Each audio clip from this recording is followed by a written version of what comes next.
Oh, do not think me dead when I beneath a bit of earth shall lie. Think not that aught can ever kill my arrogant and stubborn will, my buoyant strength, my eager soul. My stern desire shall keep me whole, and lift me from the drowsy deep. I shall not even yield to sleep, for death can never take from me my warm, insatiate energy. He shall not dare to touch one part of the gay challenge of my heart, and I shall laugh at him and lie, happy beneath a laughing sky, for I have fought too joyously to let the conqueror conquer me. I know that after strengthening strife, death cannot quench my love of life. Rob me of my dear self, my ears, of music or my eyes of tears.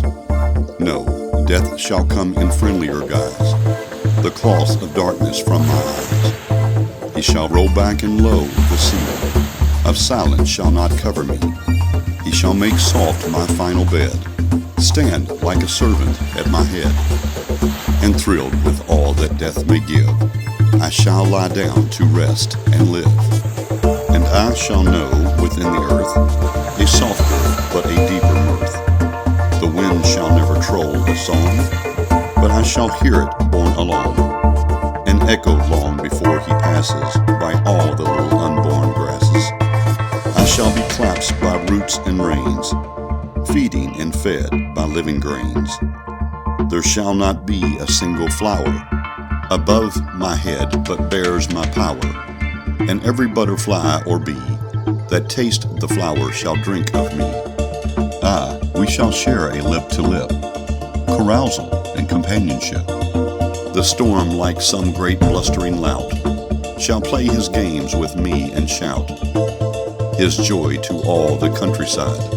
Autumn, suntanned and April-eyed, shall scamper by and send his host of leaves like brown and merry ghost to frolic over me, and stones shall feel the dancing in their bones. And red-cheeked winter too shall be a jovial bedfellow for me, setting the startled hours ringing with boisterous tales and lusty singing. And like a mother that has smiled for years on every tired child, summer shall hold me in her lap, and when the root stirs and the sap climbs anxiously beyond the boughs, and all the friendly worms carouse, then, oh, how proudly we shall sing bravures for the feet of spring.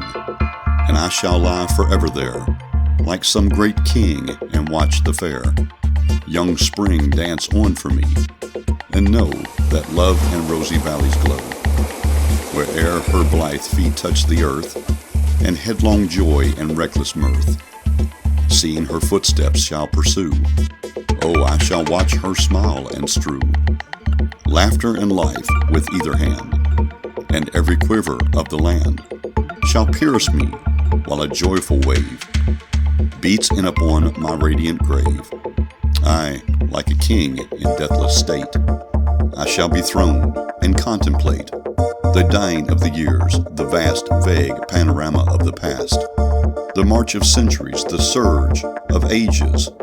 But the deathless urge shall stir me always, and my will shall laugh to keep me living still, thrilling with every call and cry, too much in love with life to die, content to touch the earth to hear the whisper of each waiting year, to help the stars go proudly by, to speed the timid grass and lie, sharing with every movement's breath the rich eternity of death. End of poem.